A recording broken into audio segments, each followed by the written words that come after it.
Welcome to Her Comeback, Transforming Your Life After 50. I'm your host, Michelle Thompson. If you've ever whispered to yourself, there has to be more than this, you are in the right place. This show is for women over 50 who have hit their breaking point and are finally ready to stop going at it alone. You've tried the self-help books, the vision boards, the positive thinking, but you're still stuck. And here's what I know. You're not broken. You just need the right support. And that's exactly what you're going to find here.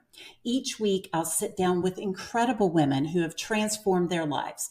You'll hear their real stories, the messy middle, the breakthrough moments, the practical steps that they took to create the lives that they love. Because your lowest moment, it can be your launching pad. So if you're done settling and ready for your comeback, stay with me. Let's discover how other women have made it happen and how you can too. Are you ready? This is Her Comeback. Good day, everybody. I am so excited to be with you. And I have my special guest today, Tracy Busch Pate, from here in Naples, Florida. Welcome, Tracy, to the show. Oh, thank you. I'm so happy to be here. Oh, great. Thank you so much. Well, can you tell our audience, tell our listeners a little bit about yourself? My name is Tracy Busch Pate. I'm the mother of, I've got 4 grown daughters now. They're all getting married all of a sudden. By February, they'll all 4 be married. And I'm a professional woman. I'm associate publisher for the American Chiropractor magazine, as well as a realtor. And I'm a podcast host for the Being Tracy podcast. Oh, wow. You can find on YouTube. Yes, yes. Well, you really have a lot of different hats you wear. Yes, I do. Yes, yeah. Where did you grow up? Did you grow up in Florida? Tell us a I little bit grew up about your in history. Indiana. I'm an Indiana girl. I came Oh, straight down from Indiana after college. I grew up in a small town in Indiana and went to college at Indiana University in Bloomington. yeah. And after getting a degree in elementary education and a minor in English and another minor in radio and TV, I ended up moving down to Florida, met my ex. Now, just I call him the father of my kids because he's my ex-husband, but I figure that's more positive, the father of my kids. And I met him working at his restaurant because that was my dream after college was waitressing tables because I thought it looked like so much fun. So anyway, that's how I met him, and we got married 9 months after we met, and had 4 kids in 6 years, and had a 17-year marriage, 19 years on paper, and then by that time we'd moved to the Republic of Panama, and we got divorced there. But that's where my parents lived at the time, and I'm the oldest of 6 kids. The 3 youngest live there. Still, Oh, wow. yeah. How exciting. Living in another country. It was. Anything about Panama that kind of sticks with you or something you took away from that experience? Well, we decided to take the kids there because it was an international way of life. We wanted the kids to get a second language.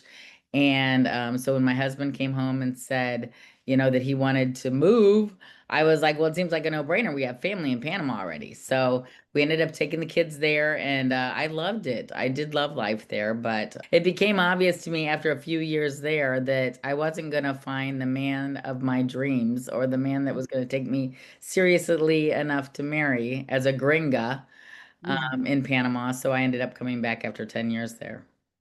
Okay.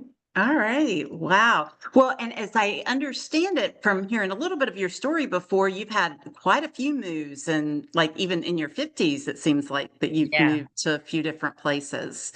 Well, when I came back from Panama, I was like, well, I've been to Naples, so I don't want to go back to Mhm, Naples again. So I went to mhm, the other side of Florida. mhm, And so my ex-husband, my father of my kids, came mhm. back and met his wife, now wife, at church, our church.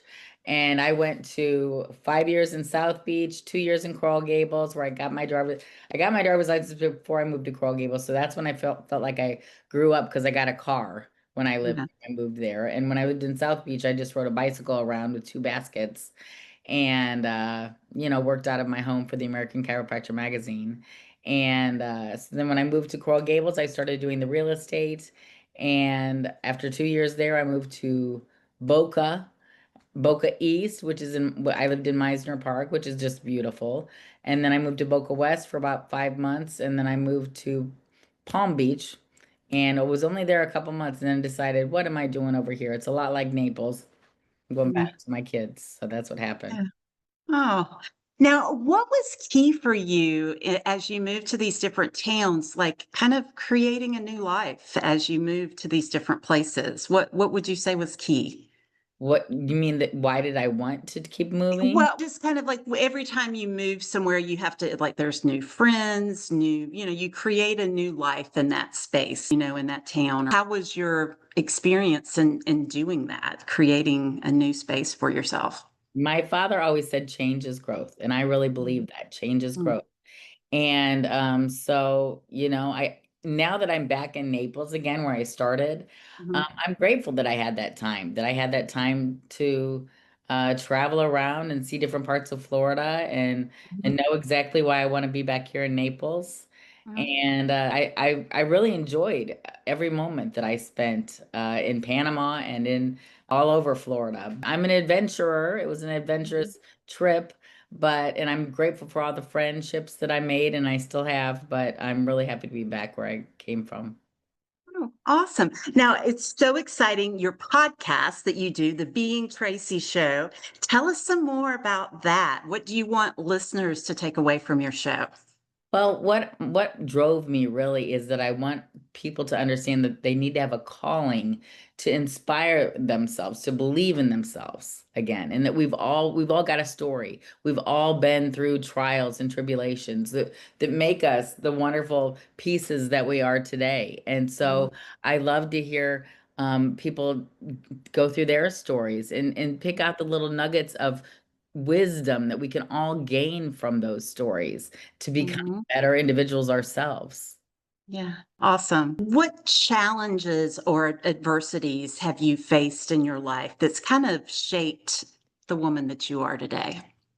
Well, very young, at the age of 20, I had a car accident where I was driving to it. Mhm. I worked for the National Cheerleaders Association. I don't know if you ever worked, you were ever a Mhm. cheerleader, I but it was was not. a big association, National Cheerleaders. My mom used to work for them when she was young, and she worked for a man named Herky, which there's a Mm, Herky jump, the yeah. Herkimer. And Lawrence Herkimer was her boss. And anyway, I worked for that camp, and I was driving to one of the camps in Tennessee because they were all over different states. And my car overturned 3 times and threw me back into the road 75 feet. Oh, wow. I don't remember. I don't remember that, but I was airlifted to the hospital and I Oh was my in a coma goodness. for 5 days. And when I woke up, I couldn't move the right side of my body and I didn't know who my parents were. Oh my So goodness. I had a time there where I had to regain my strength back, regain my mentality back. And the way that I did that was my father was a chiropractor. He's passed in 2023, but he founded the most famous the American Chiropractor magazine, which we mailed to 40,000 chiropractors each issue, 13 issues a year now. But through that teaching, he knew what I needed was to get back to doing what I'd always done, which is I was an athlete. I was a swimmer. So he threw me back into the pool, but I couldn't Yeah. use the right side of my body. So that was like a little bit, he had Oh to no. quit the first time after me. But Yeah. soon enough, the muscle mentality came back, the remembrance of what my body used to do came back, and I was swimming laps. And Mhm. that's how, when my parents did a word association test with me and they said life and I said Mhm. school. I wanted to go back to school, Indiana University. So I got back to school a week late, which had Yeah. living in a place that they called the Virgin Vault in the Yeah. top floor of Forest Dorm because they'd already given my room away. But Yeah. so that just started me back again, and that was a little bit of a challenge. But other than that, in Florida, I did run across some challenges when I lived on my own over there on the other side of Florida, and Mhm. those were what I guess gave me the desire to keep moving forward and not look backward. Mhm. At any point, did you ever feel like you were just stuck or you didn't know what to do I or I sure just want to did. quit? I Oh, sure did did. you? Yeah, I Oh, sure wow. did. Yeah. And so that's another cause for my story, Mhm. for my podcast, is for people not to know that they have a place where they can feel seen and heard and not judged, because I went through that in my travels. And it's very scary and hard to be out there alone. And when you have a wonderful family like I do here in Naples, I was like, what am I still doing over here by myself? And for people that don't have family, I would say reach out to your friend family, because most of us have a friend family. If you've been a good friend, you have friends. So that's kind of the people that I try to associate myself with during that difficult time, to keep myself moving forward and remembering, because they would kept speaking life into me, remembering what I had to offer. Oh, that's so awesome. That's right.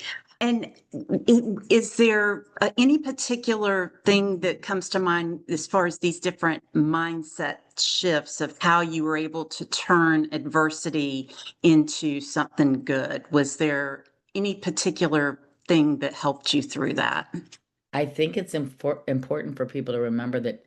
I think when I realized that the adversity wasn't happening to me, it was happening for me.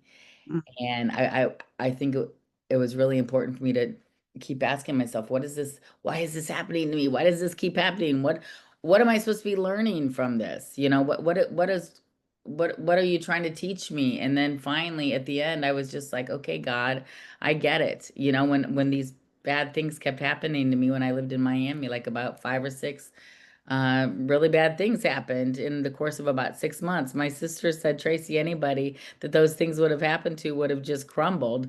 But she was really impressed that I kept going. And I tell this story on my podcast called the Being Tracy Show podcast. It's called Why Did You Leave Miami? And so that is, what the idea is, not to get stuck in the pain, but to move from it. Yeah, I love that. That's awesome. I've heard it said that pain can be the touch point of growth, and I can identify with that in my Yeah. own life. Yeah. Yeah. I'm sure everybody has a story, right? That's the idea here. Everybody has a story. My Mhm. show is called Being Tracy, but I can see what it's like to be Tracy. I can't see what it's like to be you, Michelle. And that's why Yeah. you were such a great guest on my show. Yeah. Oh, thank you. Oh, it was an honor being on your show. Thank you. Put that down in Um, the bio. Put that show down in the bio so everybody can see it. You did great. Absolutely. I will definitely put that link there too. As we reach out to women, we talk to women our age every day. What is one message that you hope that our friends and family hear? Well, I want everyone to know that we all have a story, and Mhm. your story, you're not broken. You have The world needs you. The world needs you and your story. And your story can help somebody else. So I also believe in not keeping things quiet, which is, sharing what you've gone through and sharing the pain that you've gone through, but also not wallowing in it. I think it's really important for people to remember, okay, there's my sister would say to me, she'd say, it's okay, Tracy, cry, just cry, feel the pain. And I was like, I don't want to feel the pain.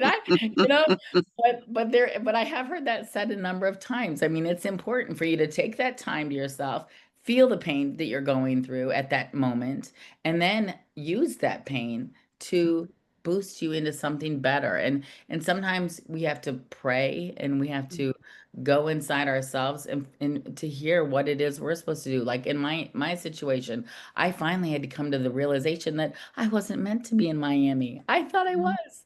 I thought, boy, I'd be so great in Miami. But when these things kept happening to push me out of Miami, I finally said, okay, God, I give up. What do you want from me? Where should I go now? And then all the building blocks started falling into place for me to move to Boca. And Mhm. it just happened in an instant. And when I became open to that idea, and then it just became easy. And as soon as I moved, it was just wonderful. My life started really opening up again. And Yeah. so I'm glad I've gone through all those different phases in my life. Isn't it incredible as you were describing that, like when we're holding on to something, like you're saying, I need to be in Miami, and I've had things in my life where I've just held on to them. This is where I'm supposed to be. And Yeah, we take ourselves through so much pain. But then when we let go and we become open to hear another way, another path, how right. things just kind of can fall into place, just like Sometimes you were we can be talking so about. rigid and think, oh no, I'm supposed to do this. I'd be so great in Miami. But then I thought, you know what? I was in Miami Beach for 5 years, Coral Gables for two, and then the grand finale was that all these things just started happening to me to push me onto something better. And so that's That's why. right. That's awesome. I love that. I love it. Um, Anything that you would say if you could speak on the world stage, if we were going to send your message to the world, is there anything different that you would say that you haven't already said? What do you think that message is? Well, I want everybody to know that they are enough, that people deserve to be seen and heard. And I want everyone to feel like that their story is important and that we want to hear their story.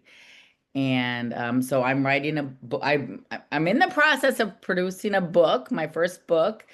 And Wonderful. That's yeah, great. and I'm getting on the speaking stages too. So it's going to be a much larger stage for me here coming forward. But Oh, so good for really, you. really That's exciting. wonderful. Yeah. So you're still growing and transforming and creating that Exactly. life that you want. That's amazing. I love it. What do you do for fun? For fun, I love to, well, when I'm invited on the boat, I love to go out Yeah. on the boat. And I Yes. love to Oh, I love that. travel. I love to travel and I love to just go out and walk by myself a lot of times. I just go out and Mhm. walk and I don't even like to listen to music. I like to walk along the beach and listen to the waves and just, Mhm. meditate Mhm. and talk to God and find out what my next step should be. That's Mhm. kind of what I love to do. We're so blessed that we're both in Southwest Florida, and it's just I a know. paradise here. I love it. It is. Yes. Well, what's the best way that our listeners can get in touch with you? How can they reach out to you? Okay, I have an email. It's info at the being tracy show.com. That's BEING show.com.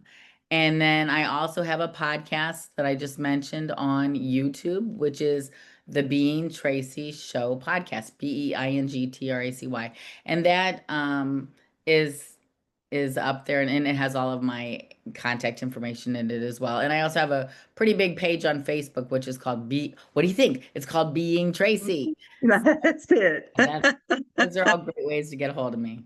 Oh, I thank you so much for being with me today, Tracy. You're an amazing woman and just a real inspiration to others out there that you can recreate your life and make the life that you want at any time. And you have provided a great example of that. So thank you. Well, thank you. Thank you. It's so nice to talk with you further too. You're wonderful Yes. too. Oh, thank you so much. All right. Well, until next time, check out the Being Tracy show out there on her YouTube channel. Thanks, everyone. Bye-bye, guys. Thank you so much for spending time with me today. I am truly grateful that you chose to listen in, and I hope that this conversation sparked something meaningful for you. Please take a moment to subscribe, leave a review. It helps other women to find us who need to hear these stories too. And if you know someone who is ready for their own comeback, share this episode with them. I'd love to connect with you beyond the podcast. Visit me at hercomebackpodcast.com. That's hercomebackpodcast.com to learn more about how we can work together. I have a gift for you. Get your free copy today of 5 powerful shifts to reclaim your life. Remember, your comeback story is waiting to be written. The question isn't, can I transform my life? The question is, are you ready? Let's go.